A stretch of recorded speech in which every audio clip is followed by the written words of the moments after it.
Hola, ¿qué tal? Muy buenas a todos. Continuamos con el curso de Python. Hemos llegado ya a la sesión 9 y en el temario de hoy vamos a hablar de lo que es una excepción, de lo que es el concepto de excepción y luego hablaremos de las excepciones que genera Python de una manera automática y también de las excepciones que nosotros como programadores podemos personalizar, podemos definir. Estamos en el ejercicio 901.py y vamos a hablar de lo que es el concepto de excepción. Una excepción es una situación, como su nombre indica, excepcional, imprevista, que está provocada por una operación no permitida y que termina produciendo un error que puede detener el funcionamiento normal del programa. Por ello, tanto en Python como en cualquier otro lenguaje de programación, siempre se hace necesario controlar las excepciones que puedan ocurrir. Para aquellos que queráis complementar la información, aquí tenéis un enlace a la documentación oficial donde vais a poder ver todas las excepciones con las que trabaja Python. Pues bien, una excepción se puede lanzar de varias formas. Se puede lanzar de forma automática, por ejemplo, Python lanzaría excepciones de forma automática cuando se produzcan operaciones no permitidas. También se pueden lanzar de forma manual, por ejemplo, nosotros los programadores, utilizando lo que sería la palabra reservada raise, podemos lanzar excepciones que previamente hayamos definido. Y en el siguiente ejercicio, el 902, veremos una pincelada a lo que sería la definición de excepciones de usuario. Bien, entonces comenzamos con lo que sería el lanzar excepciones manualmente. Utilizando la palabra reservada raise, yo puedo lanzar cualquier excepción, sea tanto definida por el usuario como sea una excepción nativa de Python. ¿Recordáis la excepción Zero Division Error que se producía cuando intentábamos utilizar o realizar una división donde el divisor era 0? Pues bien, la puedo lanzar. Sin que llegue a ocurrir, yo puedo lanzar esa excepción como si hubiera ocurrido, de tal manera que se me mostraría el mensaje de error. De hecho, si yo descomento esta línea y ejecuto el código, ¿veis? Se me lanza la excepción Zero Division Error como si se hubiera producido ese error.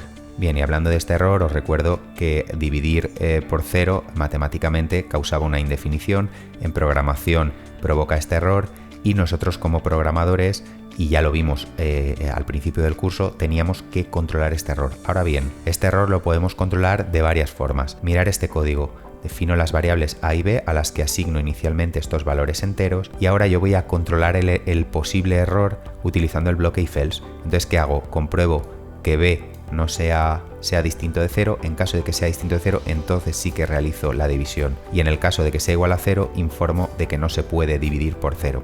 Entonces, evidentemente, esto no es un control de errores real. Es decir, el control de errores real lo que hace es controlar cualquier error que se pueda producir, pero en tiempo de ejecución. Yo he controlado el error en tiempo de codificación, pero realmente lo que tenemos que hacer es controlar los errores en tiempo de ejecución, porque yo como programador quizás no puedo. Esto es un ejemplo muy sencillo, pero a lo mejor tenemos un programa donde se pueden producir 5.000 posibles errores en tiempo de ejecución y yo no los puedo codificar todos. Entonces necesito una forma de controlar esos errores que se puedan producir en tiempo de ejecución para que el programa no se detenga, no se rompa, no se crashee y no termine de una manera abrupta. ¿Y cómo hacemos esto? Pues con lo que sería el bloque try except, es decir, intentando controlar esos errores cuando se produzcan en tiempo de ejecución. Como digo, esto sería un verdadero control de errores. Entonces defino dos variables, c y d, a las que asigno inicialmente estos valores y ahora, como veis, dentro del bloque try yo pongo la operación que sería la división, que es la operación que yo preveo que puede causar ese posible error, y en el caso de que el error no se produjera, se mostraría la división y ya está. En el caso de que d, como en este caso fuera 0, no se ejecuta el bloque try, pero sin embargo iríamos al bloque except y se mostraría cuál ha sido el error, incluso el tipo del error. Como podéis ver aquí, he intentado dividir por 0, no se ha producido la división, pero sin embargo se me informa de que se ha producido la excepción intentando dividir por 0 y aparte la clase a la que pertenece esa excepción, que sería la clase Zero Division Error. Como veis, si en lugar de d haber sido 0 hubiera sido 2 y vuelvo a ejecutar, ¿veis? Ahora directamente se me hubiera mostrado el resultado, ya no se produce ninguna excepción, con lo cual se hubiera mostrado el resultado. Otra forma de controlar las excepciones sería por separado, es decir, a veces por la naturaleza del problema yo necesito saber más específicamente cuál es la excepción que ha ocurrido. Por ejemplo, miremos este código. Defino dos variables e y f a las que asigno estos valores y ahora voy a definir varios bloques step, es decir, realizo la división. Entonces ahora tengo una primera excepción que sería la división por 0, ¿de acuerdo? Donde se me informaría de que no se puede dividir por 0, y ahora tengo otra segunda excepción que sería la excepción type error, que se produciría en caso de que haya un conflicto de tipos. Por ejemplo, mirar aquí la salida. Ahora mismo no se va a producir ningún error, porque 5 dividido entre 2 da 4.0 y aquí se me mostrará todo correcto. Bien, fijaros qué hubiera ocurrido si cambio la f a 0. Si vuelvo a ejecutar, ¿veis? Aquí estaría la salida, no se puede dividir por 0, ¿veis? O sea que hubiéramos controlado la división por 0. Pero fijaros si ahora en lugar de f ser 0 hubiera sido una cadena, ¿de acuerdo? Si ahora vuelvo a ejecutar, mirad aquí la salida, ya no se ha producido esta excepción, ahora se ha producido esta, conflicto de tipos. Entonces por eso me muestra esta salida. Disculpad porque antes creo que, a ver, lo vuelvo a decir para no liaros, vuelvo a poner esto como estaba, ¿de acuerdo? Vuelvo a ejecutar, ¿veis? Ahora se produce la división correcta y aquí se muestra. Es que creo que antes os había dicho que la salida era esta, me ha parecido, entonces no os quiero confundir, que la salida de este código era esta, ¿vale? Bien, en el siguiente código vemos que el bloque try step se puede combinar con el bloque else. Definimos dos variables, g y h, a las que inicializamos respectivamente con los valores 12 y 4. Y ahora, ¿qué va a hacer el siguiente código? Bueno, pues va a controlar la operación que puede causar esos errores en tiempo de ejecución, que sería la división. Ahora tengo el bloque exception, es decir, si se produce cualquier excepción, la que sea, la voy a mostrar. Y también el tipo al que pertenece la excepción, y luego tengo un bloque else. El bloque else siempre vamos a entrar en él en caso de que no se produzca ninguna excepción. Entonces, por ejemplo, en este caso que no se va a producir porque la división entre 12 y 4 va a dar el número real 3.0 y finalmente, como no se ha producido ninguna excepción, pues mostramos el mensaje todo correcto. Sin embargo, si ahora se hubiera producido una excepción, por ejemplo la división por 0, me informa que se ha producido una excepción y ya no entramos en el bloque else. En el siguiente ejemplo vemos que a los bloques try, else y except le podemos añadir un nuevo bloque finally que se ejecutaría siempre. Definimos dos variables que son i y j y le asignamos respectivamente los valores 20 y 5.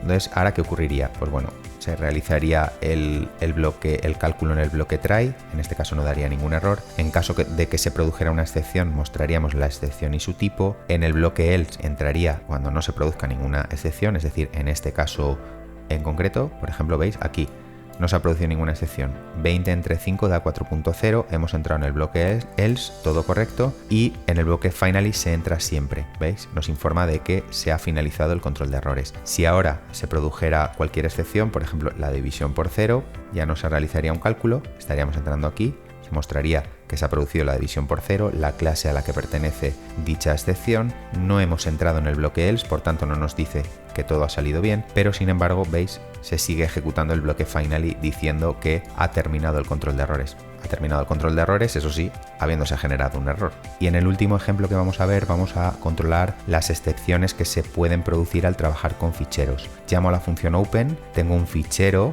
que es el fichero ejemplo.txt, que aquí lo veis, como lo tengo al mismo nivel que mi proyecto, la ruta va a ser la misma, así que simplemente con indicar el nombre del fichero sería suficiente. Lo voy a abrir en modo lectura pasándole el parámetro R y esto me va a generar un manejador de fichero, un file handling que yo voy a almacenar en el objeto fichero. Como en este caso el fichero existe, no se va a producir ninguna excepción, ningún error, con lo cual vamos a entrar al bloque else, me va a informar que el fichero ha sido abierto para lectura y vamos a entrar siempre en el bloque finally, con lo cual me va a informar de que el control de errores ha llegado a su fin. Entonces imaginaros que ahora en lugar de abrir un fichero que existe, pues intento abrir un fichero que no existe, por ejemplo poniendo esto. Entonces si vuelvo a ejecutar, como el fichero ejemplo2 no existe, lo intenta abrir y produce un error. Entonces produce una excepción y se me informa, ¿veis?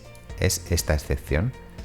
Me dice error número 2, no existe ningún fichero o ningún directorio que se llame ejemplo2.txt. Y además me muestra cuál sería la clase a la que pertenece esa excepción, que sería la clase FileNotFoundError. Como se ha producido una excepción, no hemos entrado al bloque else, con lo cual no me ha dicho que el fichero ha sido abierto correctamente, y siempre entramos en el bloque finally, con lo cual me ha informado de que finaliza el control de errores. Estamos en el ejercicio 902.py, vamos a hablar de lo que son las excepciones definidas por el usuario.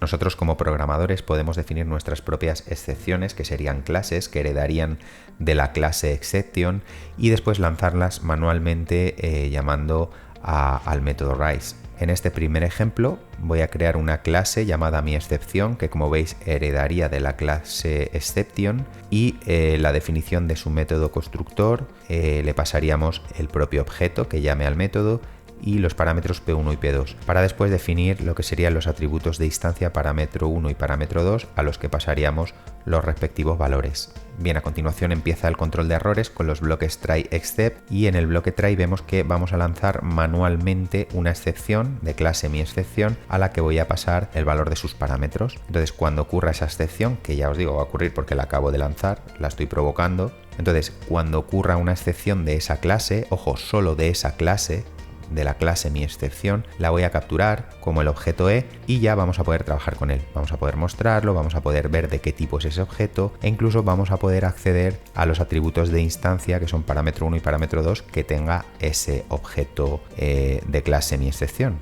¿Veis? Y aquí podemos ver la salida. He provocado la excepción con el rise y como veis aquí consulto lo que sería el objeto, ¿de acuerdo? Que sería todo este. Estoy viendo la clase de ese objeto, que sería clase miException, y aquí abajo estoy accediendo a sus parámetros de instancia, al parámetro 1 y al parámetro 2. Y hasta aquí la sesión de hoy. Como veis, me he dejado lo que sería la explicación de los gestores de contexto, lo dejaremos para próximos vídeos. Considero que se va un poco del objetivo del curso, así que nada, descansar, repasar, ser muy felices y nos vemos en la sesión de mañana. Chao, chao.